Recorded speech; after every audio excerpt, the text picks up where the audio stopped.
Hello everyone, greetings, salutations, happy new year. It's me, I'm Katie, the Introverted Reader. I hope you all had a good festive season. I hope you're all doing well.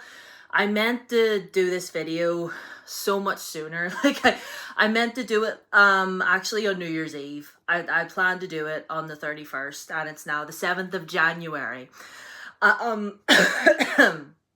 Excuse me. Definitely meant to do it sooner, but time got away from me. But let's drink some water before I choke again. Anyway, yes, I meant to do it New Year's Eve. Time got away from me, and actually the week before Christmas, I got quite sick. I was quite ill. And then I got over that, and then I got the cold, and then I just wasn't in the mood to film. So there's that. But anyway, December wrap-up is here. Now, I didn't read much in the month of December. 2 books on my Kindle, and then 1, 2, 3, 4. So not too bad. Not too bad. But anyway, the first book that I completed in its entirety in December was The Husky and His White Cat Sijuan. Yeah, I read volume 1 of this. And basically this follows our main character, whose name I can't remember. Moran. We'll call him Moran. And we meet him in the beginning. He is the emperor. And he is not doing very well, let's just say. And in the opening chapter, he takes his own life. And then he wakes up in he wakes up reincarnated as his 15-year-old self. And kind of goes from there, basically. And he wakes up and he realizes he's been given another chance. So he decides that all the people that ever... Oh, I kicked you. I'm sorry. Everyone that ever did him wrong in his life, he is not going to let them do that. He's going to take action and take revenge and change things around and not end up as miserable as he did and try and save everyone he cares about. All who defied him will fall, and never again will they treat him like a dog. That's kind of like an ongoing joke in this. Everybody calls him a dog, like the way he acts. Okay, I'll be honest. Let me just set these there so they don't fall off my lap. I did enjoy this first volume. I did have some issues with it. There is quite a lot of sexual assault in this and in the second one as well. And I'll just talk about the 2 of them. I ended up DNFing the second one, and I'm not going to read any more in the series. 2 major reasons. 1, the amount of times there is sexual assault in this book, like on page sexual assault in this book. Like, he fantasizes about, not just because it's this guy that he's meant to have the relationship with, and it gave me the ick, the relationship overall, because there is an age gap between them. Like, this guy is his teacher, and he's like 15 years old when he's reincarnated. Yes, he has the memories of when he's older. And don't anybody be like, oh, but the sexual assault stuff was just in a dream. It was a flashback. They were both adults. I don't care. He still rapes him. Like, it still happens. And as well, I just got bored. I'm not going to read any more of this series. I still have my bookmark in here. Like, I got over 100 pages in. I tried. But no. I didn't like them. I wasn't liking it. So, we're DNFing the series. It's going. So, that's those 2 out the way. Now we'll talk about some more that I actually did quite enjoy. Okay, so Rainbow Grey by Laura Ellen Anderson. This was the Introverted Reader book club pick for the month of December. I did read it. I did think it was really cute. I have a full review for it on my channel if you want to go and watch it. I think it's like the second to last video that I filmed. before we wrapped up before we wrapped up for the new year. Yeah, this was fine. It was cute. In the end, I think I gave it 3 stars. I'm not going to continue on with the series though, because this just feels too young for me. Like, I know I'm not the target audience. It's written for a child. I'm not a child. I know, don't batten me. But like, I've read middle grades before where I haven't felt that way. Where I'm like, oh yeah, anybody could totally read this. You know, like, I read Percy Jackson as an adult and I never felt like I was being spoken down to. I just finished a book today and it was a middle grade and I didn't feel that way. But this one, yeah, it just felt a bit too childish for me. So I might give this to my niece, or I might give it to like her school library or something, and the children that are of the proper age can read it and enjoy it. But yeah. Okay, I'll talk about one of the books I read on my Kindle. I read Yours Truly by Miss Abby Jimenez, mother herself. I love Abby Jimenez. I love this book. I will read anything this woman comes out with. I know she's coming out with a new book this year, and I'm so excited, as is Emily Henry. Like, just Abby Jimenez. Abby Jimenez, mother, I love you. I love her so much. Anyway, Yours Truly is technically book 2 in the Little Part of Your World trilogy. I read them out of order. I didn't realize Just for the Summer was the third one, but I read it first and then I read Yours Truly. But whatever, you don't have to read them in order. It's fine. But anyway, so Yours Truly, we follow Brianna, who was the best friend from Part of Your World. She was Alexis's best friend. They worked together in the ER, in the hospital.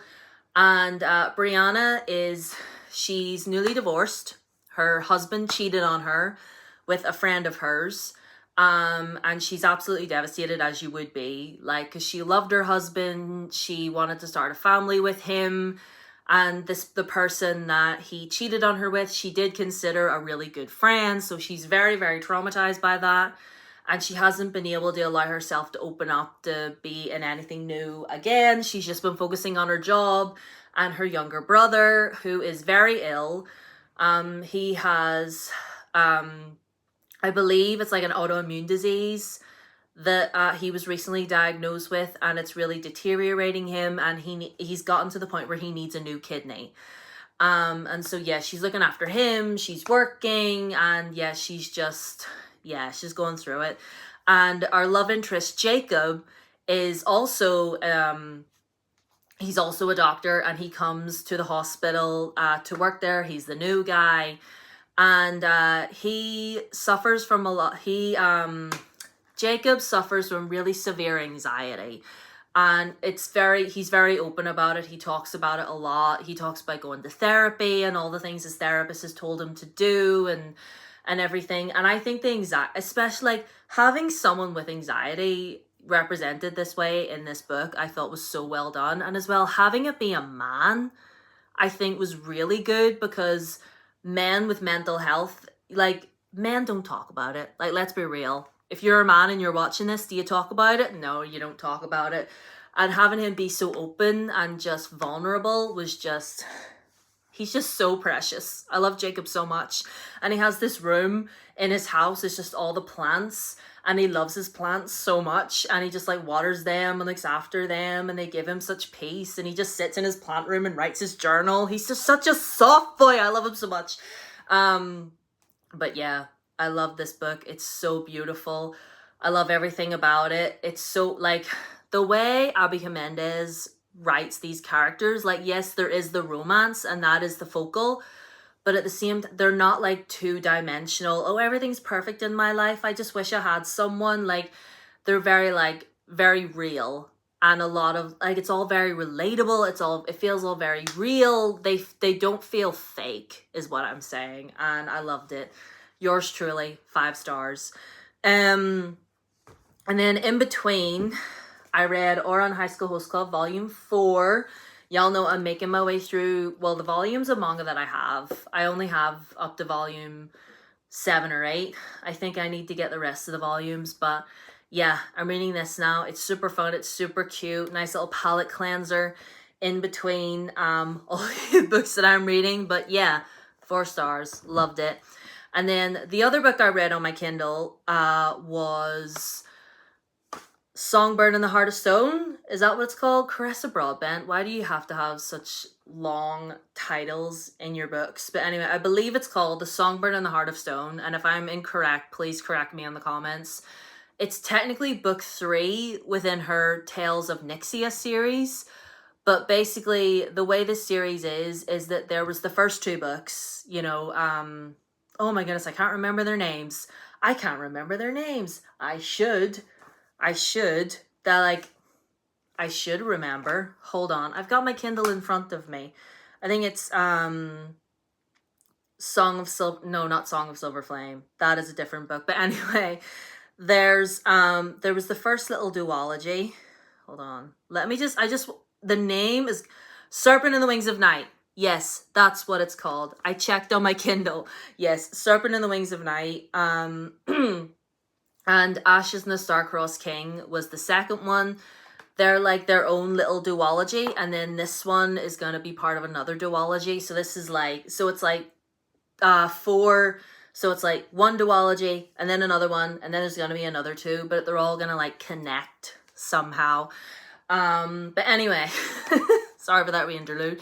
But anyway, I read this, and basically I can describe it to you as a fantasy romance version of Dante's Inferno, is what I saw someone on Goodreads describe it as. Like, if Dante's Inferno was a fantasy romance, this would be it.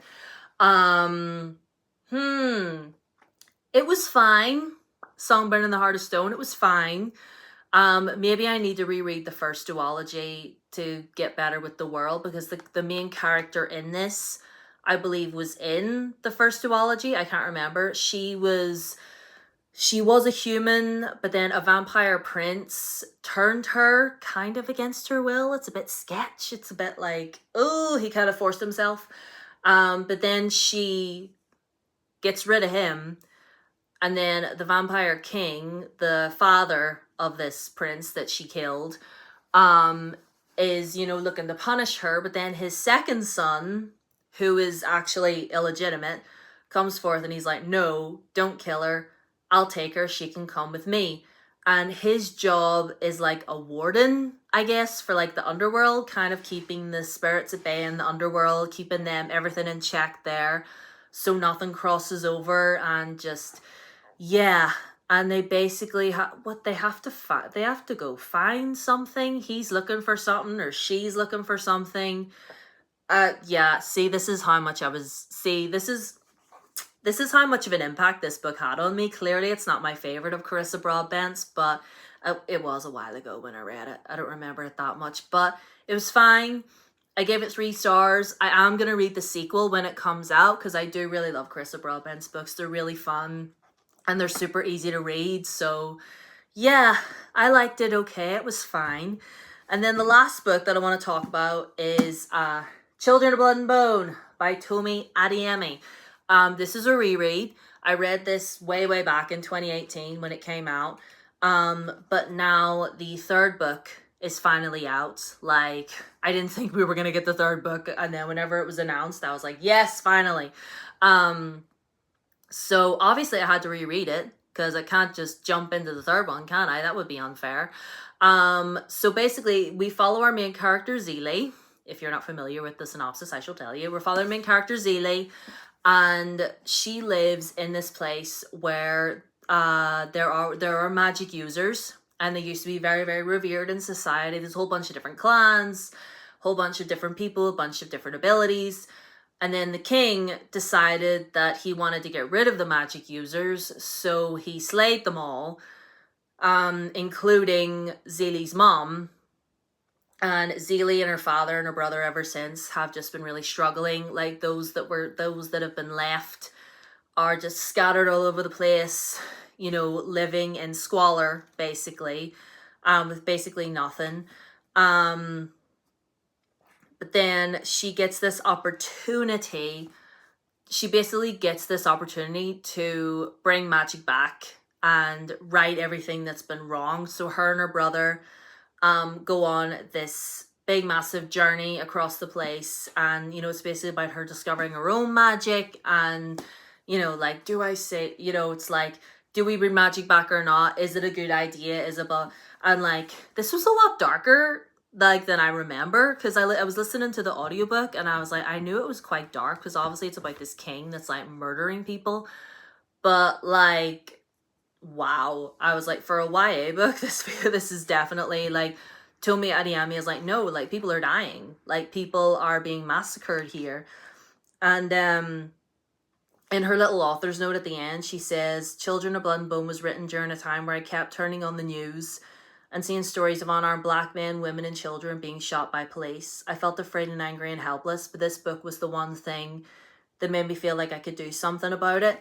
And that's our main character, Zelie. She sees all this going on, and she's just like, no, I have to help my people. I have to save my people and do something about this because it's wrong. And I loved it. 5 stars once again. So anyway, these are all the books. These are all the books that I have talked about today. Yes, we did have a DNF. We had some 3 stars. We had some that weren't all that great. But in the end, I'm glad that I did it. I'm honestly amazed that I did the reading that I did in December, because like I said, I did get really sick the week before Christmas. Like, oh, it was bad. It was bad. Like, curled up on my bed in the fetal position, just, it was terrible. Anyway, but I'm all good now, and I'm ready to kick off January. I'm doing quite well so far. I finished the book this morning. We're doing well. I do have a next lot of videos lined up. I'm gonna have my TBR for January coming this weekend, and then next week I have it will either be my year in books for 2024, or it'll be another video where I talk about a fantasy romance book that I read. You know how like I did with the Abby Jimenez and Emily Henry books that I read. I do a dedicated video where I discuss them. I read a fantasy romance this time, so it'll either be a video for that book, or it'll be my year in books 2024. Let me know which one you would like to see first, if you're curious. But anyway, I shall see you at the weekend for my TBR. I'm really excited about my TBR for this month. So yeah, all my socials down below as always: Twitter, Instagram, TikTok, and Blue Sky. On my TikTok, I have very important videos concerning Palestine and the Congo, so please share them as much as you can. Share links to campaigns as much as you can. A like and a share goes a long way, people. Like, we're not out the woods. It's not over. Anyway, subscribe if you haven't already. Ring the bell, leave a like, leave a comment, do all the things, and I'll see you at the weekend with my next video. Bye-bye.